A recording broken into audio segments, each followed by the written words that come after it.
শুরু করছি সম্পর্ক গল্পের পার্ট 3। যারা যারা এই গল্পের প্রথম এবং দ্বিতীয় পর্বটি শুনেননি অবশ্যই শুনে নেবেন, নয়তো এই গল্পের আগামাথা কিছুই বুঝবেন না। যাই হোক, শুরু করছি। একদিন আমার যা আমার কাছে এসে বলল, রাইসা, তোমার কাছে 5,000 টাকা হবে?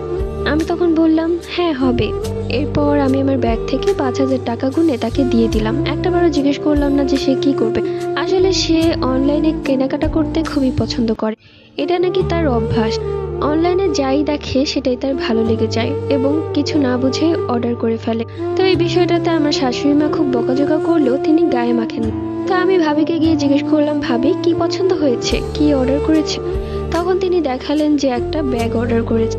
এই ব্যাগটার দাম আমার জানা মতে এত বেশি টাকা না, এমনকি ব্যাগটা দেখতেও লোকাল মনে হচ্ছে। রিয়েল ব্যাগটার দাম ছিল 4,999 টাকা। সে ওই ব্যাগটাই না বুঝে অর্ডার করে ফেলেছে। নাহির আমাকে এমনিতে হাত খরচের টাকা দিত, আমি সে টাকা জমিয়ে রাখতাম, আবার কখনো বিপদে পড়লে ভাঙ। মানে অপচয় করা আমার একদমই পছন্দ না। আমার আবার সেভিংস করতে খুবই ভালো লাগে। তো যাই হোক, আমি আমার থেকে 5,000 টাকা ভাবিকে দিয়ে দিয়েছি। ভাবি একটাবারও বলেনি যে সে টাকাটা কবে দিবে।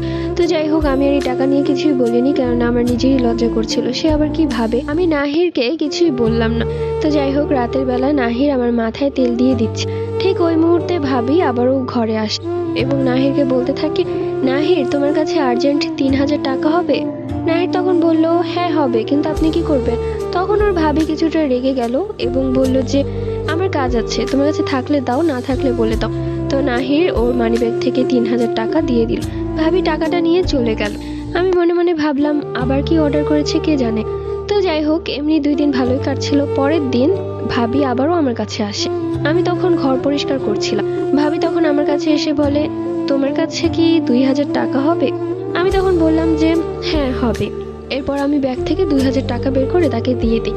এবারও আমি তাকে জিজ্ঞেস করলাম না যে সে কি করবে বা কবে টাকাটা দিবে, বা কিছুই বললো না সে। তো যাই হোক, সেই রাতে নাহির আসার পর আমরা দুজন কথা বলছিলাম।